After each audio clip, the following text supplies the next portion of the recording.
was a kid, I used to play a lot of games with the neighborhood kids late at night in the woods. We played tag, capture the flag, hide and seek, and more. There was more added anxiety to it because we played at night and it was pitch black outside. I would always wear dark black to have an extra edge and remain hidden. We were all playing hide and seek, and I was once chasing this other kid for 5 minutes straight through trees and around bushes, and he was wearing all white. I couldn't catch him. He was way too fast, but I thought that was stupid because he was wearing white, so it was really easy to see him. Once everyone was caught, we all joined each other at the center of my friend's backyard. Before we could move on to the next round, my friend saw a male figure in a white hoodie. We all thought it could be one of our friends, but we just could not see that person from the tree line. So my friend started to wave and started to say, "Hey you, in the white hoodie over there. Game's over, come here." The man in the white hoodie was not moving, he just stayed there frozen solid and was just staring at us again from the tree line.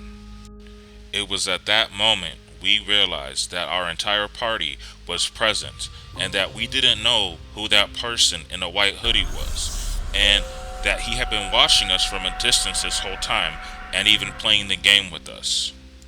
We all ran back into my friend's backyard and then into his house. We still don't know who that person was to this day. My childhood best friend, Marie, and I were around 11 or 12 years old at the time. Marie's family had their own campsite in a provincial park about 2 hours from our hometown and would spend the entire summer each year living in their camper out there in the woods. This particular summer, I was able to go and stay with them for a week, and we were excited to spend our time adventuring around the forest. On my last night being there, I decided we wanted to rush down to the ice cream shop by the lake before it closed. It was early evening at this point, still pretty bright out, but beginning to lose light.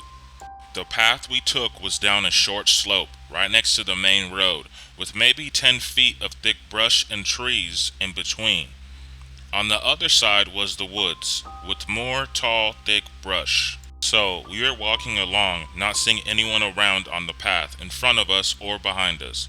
We hear a sudden rustling and snapping of branches, similar to the sound of maybe a deer moving through the woods. I wouldn't have thought anything of it, but then the sound of running footsteps followed right behind us. Marie started to glance back and suddenly grabs my arm, urging me under her breath not to look back. At the same time, the running stops. I don't know why I didn't just look for myself. I guess I could sense the very real fear in her voice and chose to listen.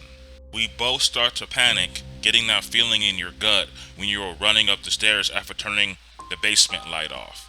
We pick up the speed as much as we can without breaking into a sprint, knowing the ice cream shop is only about a minute away at this point. The path soon breaks and we are in the parking lot. Suddenly, Marie steers me hard to the left, heading towards the lake and the boat rental instead of continuing straight to the ice cream shop, and I go along with it silently, understanding ice cream is no longer an interest right now. Marie is clearly panicking at this point. We are both looking around, but it seems whatever scared her is nowhere in sight at this point. Marie walks up to the boat rental and gets us a kayak, and we climb in and begin to paddle out in the middle of the lake. As we paddle, she tells me that there was a man who was behind us, and that the man had stopped running at us the minute she made eye contact with him. He had been wearing a long black coat with the hood up, despite it being the middle of July, had a terrible smirk on his face, and she swore that he stopped running as soon as she saw him put something shiny away in his coat. He finally appeared to just have emerged out of the bushes after we walked past, given the sounds we heard right before he came running onto the path. We reached the center of the lake and stopped paddling. I pulled out my Nokia brick phone that my parents had given me just in case. I hand it to Marie and tell her to call her parents to come pick us up.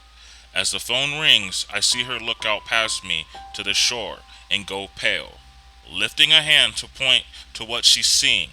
I turn and there was the man stalking his way around the path that circled the edge of the lake, staring out at us. We sat in the middle of the lake and watched him do 2 full laps, never looking away from us before finally disappearing. It took a few tries to get a hold of her family. We were freaking out so bad the whole time as the sun got lower and lower. We did manage to have someone come with the truck, but by the time we reached the shore, it was pretty dark outside. I don't know what we would have done if we hadn't been able to call for a ride. Looking back, I don't know why we didn't just go up to the ice cream shop, inform an adult, and ask her parents to come get us then. But it worked out. We got back safe and we thankfully never saw that man ever again. So I lived in the middle of nowhere in Canada, in the woods. It was an old town that had quite a few abandoned buildings due to the absence of residents. Me and many of my friends were tired of the lack of entertainment options for us. So what we did was explore these abandoned buildings. I was 15 when this happened. Most of my friends were the same age. Prior to the experience I am talking about, we never had anything too crazy happen to us. Occasionally, we'd see a small bit of blood, like liquid, and we did see a pentagram on the ground from someone who went to a house previously, but nothing too bad, until the last time I had gone exploring these abandoned buildings out in the woods. Now, when I was younger, I used to go to a daycare that was a part of the mental hospital. Weird combination, I know. So hospital eventually closed down due to the lack of patients, and the daycare closed down as well due to the lack of children. I decided to go back there with my friends a few years ago. When we finally got there, it looked really boring. There was fog, it was rather dark, and there was light drizzle of rain. We went over to the main gate, which was padlocked shut. We decided to help each other hop over it and made a ton of noise.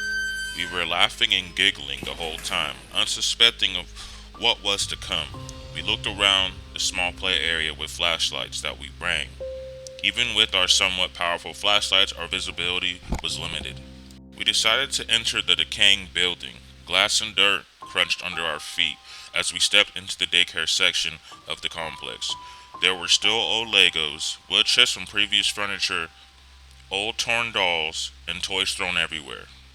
The further we walked around the daycare section, we naturally became more and more silent until all we could hear was the crunch of dirt under our feet. I found some crayons in a plastic container in the corner of the room.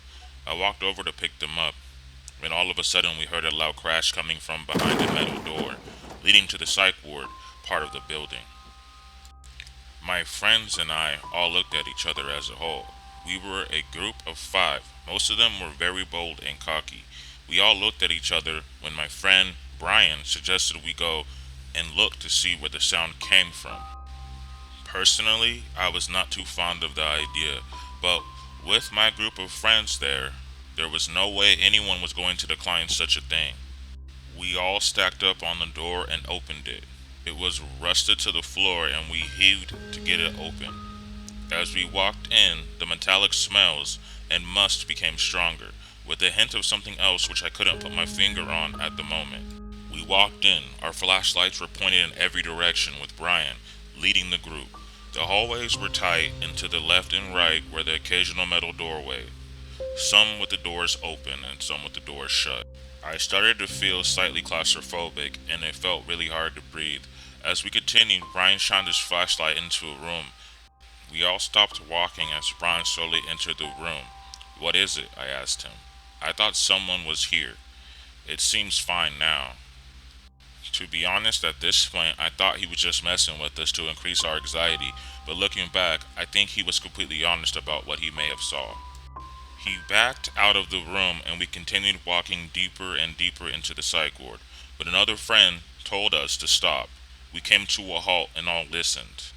In the distance ahead of us, we heard the subtle hint of footsteps echo through the hallway. We all looked at each other. With fear in each of our eyes, Brian continued walking toward the sounds. We considered turning back for a second without Brian, wondering if some ghost or something was in the building. But we couldn't do that to him. The closer we got, the more I felt like I was being watched. When we finally entered a room on the right, which had the smell of rotting meat. In front of us was a dead deer. Its guts were spilled all over the floor, staining the concrete. A friend of mine had a very weak stomach and vomited all over the place. That's when we heard weird whispering from somewhere. Brian shined his flashlight to the corner of the room, where a man with short hair was standing there with his head down. The man was wearing a bright green t-shirt stained with what I assumed to be blood, and torn beige pants. He did not have any socks on, and it seemed like his feet had been damaged. He was twitching sporadically and continued to mumble even after we saw him. We stared at him for a solid 30 seconds before he made his first true movement. He looked up at us with a haunting grin that sent shivers down our spine, and he said, Are you guys here for the feast? This kicked us into full gear, and we bolted out of the room all the way back to the daycare center. The door was still open, and we decided to try to slam it shut, but the rust and pure weight of the door almost kept it open. It took three of us pulling with all of our strength to close it, and just before we did, I could still see the silhouette of the man watching us, his white teeth being the only other human feature I could see. As we sat behind the metal doors catching our breath for a second, all looking at each other for confirmation that we all saw the same thing. After all the heavy breathing from shutting the door, we heard loud knocks on the door. That's when we decided it was time to leave. We hightailed it out of there and through the woods and ran home. A year after we visited that spot, police went back to do a return search of the area and found the man. It was stated that this guy used to go to the psych ward before it closed down. He escaped the facility he was transferred to and lived off of the wildlife around the complex when the cops brought him in. He had a series of diseases and sickness from eating raw meat. They said his mental condition was much worse than before. There were future rumors that he did kill someone in the forest while searching for food, but nothing was ever confirmed.